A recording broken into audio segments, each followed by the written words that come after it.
sur le système.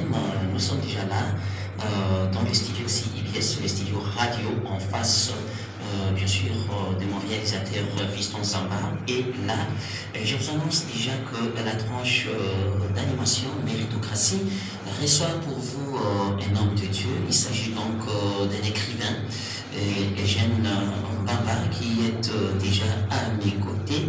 Et depuis la nuit des temps, je le recevais à la télévision, à la radio, lui qui déteste toujours certaines pratiques de nos chrétiens, de nos pasteurs, à l'occurrence l'huile d'onction, etc. Et il essaie quand même de recadrer autre chose. Il y en a qui l'ont bien sûr emboîté les pas, ils l'ont écouté, et ils ont suivi aussi bien sûr ses idées. Mais il y en a qui contestent. Là, j'ai toujours dit de temps à autre que la chaîne de l'éducation CIBS est là pour tout le monde. Et la méritocratie aussi est ouverte pour les débats contradictoires ou alors les téléphones sont ouverts si vous voulez bien nous appeler ou nous écrire via WhatsApp ou par un SMS normal. Faites-le pour poser des questions à notre invité que je vais devoir saluer. Bonjour, l'écrivain Eugène Mbamba. Bonjour, Solida 2.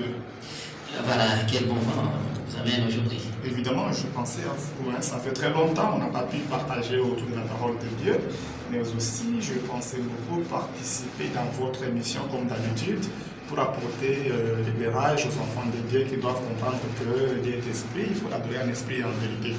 Voilà pourquoi je suis là. Tes idées sont toujours controverses. Il y a toujours des débats tout autour des idées, ou soit des arguments que tu as toujours avancés. Je le rappelle que tu es l'auteur du livre. Le premier livre était intitulé comment encore? C'était Disons-nous occulte charnel. Disons-nous occulte charnel, voilà tout ça. Et je me souviens aussi de la couverture où tu as mis la croix sur les églises en parlant de bâtiments et consorts. On va développer tout au long de cette émission. Voilà, nous commençons d'abord par la première pratique que tu as toujours détesté. Bon, je ne sais pas moi que si le terme est détesté est bien mis à la place, mais je ne sais pas. Mais l'huile d'onction, tu condamnes ça. Tu dis non, voilà. Et tout qui cause tout Oui, je pense que je déteste et je condamne ça. Je dénonce même parce que l'huile d'onction, c'est une pratique biblique.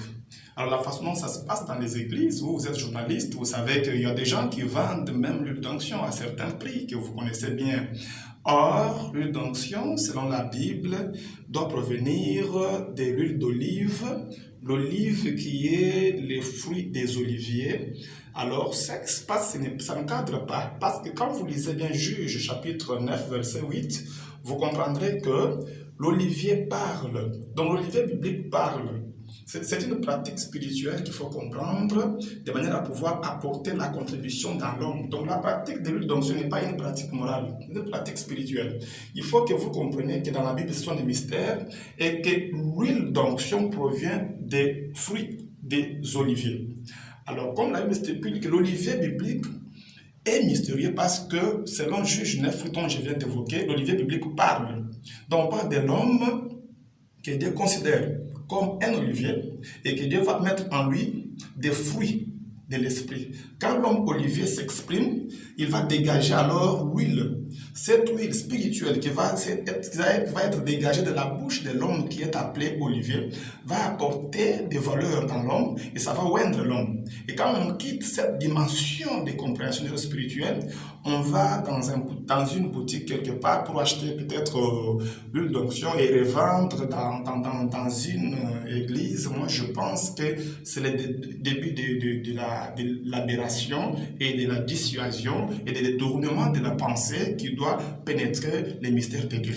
Vous parlez de l'aberration pendant que, bon, partout, l'huile d'onction nous aide à chasser les démons, nous aide peut-être à sanctifier le corps. Même si vous avez un problème, vous essayez de vous oindre cette huile-là et tout va être, donc tu seras protégé, même s'il y a des démons à côté de toi, même si tu vas aller chercher un travail, on a déjà prié cette huile-là et bien sûr, on le vend aussi. Et ça s'achète, les pasteurs se permettent de vendre ça aux fidèles. Et voilà, cet argent-là aussi va entrer dans l'église, va construire l'église où il est mal. Non, écoutez, nous devons être dans la volonté de Dieu et non plus dans la volonté des sentiments humains. L'homme ne peut pas vendre l'huile d'onction. Ça, c'est au départ. Et l'huile d'onction ne peut pas être un produit cosmétique acheté dans une boutique quelque part pour revendre, non. Non, le pasteur a déjà prié pour ça, déjà. Il a mis sa main sur ça, il a prié, et puis voilà. Je ne suis pas dans le contexte de prier. D'abord, définir l'huile d'onction selon la Bible et sa provenance. Alors, ce qu'on vend là, ce n'est pas l'huile d'onction. Ça, ce sont des produits cosmétiques forgés par des humains, fabriqués par des maisons cosmétiques et qu'on vend. Alors, si vous qui êtes journaliste, vous risquez d'être aussi victime de cette confusion pastorale. Moi, je pense que vous connaissant, vous n'êtes pas dans les complaisances. Vous êtes dans la logique, vous êtes dans tout ce qui est vrai. C'est pourquoi je voulais d'abord commencer par vous dire que l'huile d'onction n'est pas l'huile cosmétique. Ce n'est pas l'huile vendue dans une boutique quelque part. L'huile d'onction, selon la Bible, je vais répéter ça en disant que ça ne peut provenir que des oliviers. Les oliviers sont des arbres bibliques qui parlent et qui s'expriment. L'homme olivier dont il est question, c'est la personne élevée à la dimension que j'appelle la stature parfaite de Christ.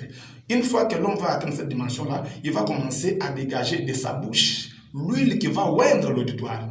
Alors, si on ne sommes pas dans ce contexte-là, on revient alors à une marchandise qu'on va acheter et revendre dans son église. C'est là où on n'a pas compris. Donc, tout ce qui se passe sur l'onction dans les églises ne cadre pas avec la parole de Dieu. D'abord, il y a des aspects. Le manque de la définition biblique de l'huile d'onction. Et deuxièmement, la vente des produits cosmétiques sous prétexte que c'est ça, l'huile d'onction. C'est là où les bas blessent. Donc, à partir du moment où le pasteur ne sait pas élever sa conscience pour atteindre la dimension mystérieuse et expliciter à l'auditoire comment est l'huile d'onction, ça se dégage comment quand il parle et que ça puisse oindre l'homme, guérir, délivrer, bénir. Moi, je pense que c'est une erreur notoire et absolue. Pourquoi? Parce que 1 Jean dit ceci, l'huile d'onction est en vous.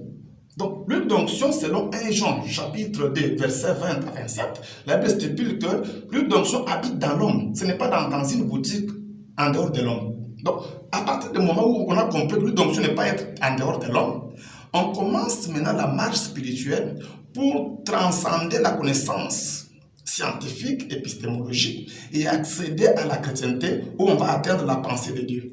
Cette pensée de Dieu va vous permettre maintenant de pouvoir comprendre que l'huile d'onction est dans l'homme et non en dehors de l'homme. Donc, si on vous amène d'onction en dehors de l'homme, ou encore qui provient d'une boutique, ça, ce n'est pas l'huile d'onction. C'est pourquoi je vais insister en disant que l'huile d'onction existe dans l'homme, selon 1 Jean 2, 20 à 27, qui dit que l'onction qui est en vous. Donc, si maintenant on prend l'onction en dehors de vous, allez-y comprendre que ce sont des gens qui ne comprennent pas que la Bible, c'est la pensée de Dieu qui nous amène dans une démarche intrinsèque, dans une introspection, et aller découvrir maintenant des mystères qui est au profond de nous-mêmes et comprendre que l'onction n'est pas l'extérieur, mais c'est l'intérieur. Voilà, l'onction n'est pas extérieure, mais c'est l'intérieur. Mesdames et messieurs, vous êtes en direct de la 93.8 MHz, Fiston Zamba. Tu nous prépares un morceau d'une chanson chrétienne pour que nous puissions passer à un autre thème, donc sur le même thème, je vais dire un autre titre, parce que là, j'ai essayé de catégoriser quand même les étapes pour que je puisse vous faire comprendre, ou alors pour que mon invité réponde à aux préoccupations des gens, parce que tout ce que je mets ici, il y en a qui ne comprennent pas. À Kinshasa, on a connu même des pasteurs qui nous ont vendu des lots du Jourdain, et voilà, tout ça, et voilà, il prend ça, il amène ça ici parce qu'il était en Israël, il commence à vendre des pitons. Et il s'est fait beaucoup d'argent, et n'eût été l'intervention de pasteurs, je ne peux pas citer les noms à l'époque, qui ont dénoncé ces pratiques, et directement, ça c'est bon, aujourd'hui on parle encore de lutte d'onction qui a commencé bien avant, mais Eugène Mbamba essaye de nous éclairer. Et je préfère à ce que vous puissiez aussi poser des questions à 082 69 37 000. Et monsieur Eugène, j'espère que tu es, laissez-moi te tutoyer parce que d'habitude on se tutoie, tu es sous la haute surveillance de la population de fidèles de Dieu. Merci. Et même si aujourd'hui on n'a pas assez de questions, peut-être sont en train de t'écouter. Et à la prochaine, il y aura toujours des questions. Mais je voulais qu'on puisse aller petit à petit, étape par étape, pour faire comprendre à toutes les personnes qui nous suivent, à tous les auditeurs, sur ces sujets qui compliquent souvent et puis qu'on maîtrise difficilement. Et nous avons toujours tendance à faire confiance aux pasteurs, tout ce qu'ils nous disent, voilà, on dit Amen. Si vous ne dites pas Amen, donc je ne sais pas moi, vous êtes orgueilleux, vous êtes maudit, vous êtes ceci, c'est là, mais il y a quand même un monsieur qui est dans ces studios, qui contredit tout ce que les pasteurs disent, tout ce que les pasteurs font, et il est audacieux, je ne sais pas, il a raison ou il a tort, c'est à vous de le dire. Mesdames et messieurs, continuez toujours à nous suivre, nous marquons une petite pause avec mon invité et on vous revient tout à l'heure pour la suite de la méritocratie.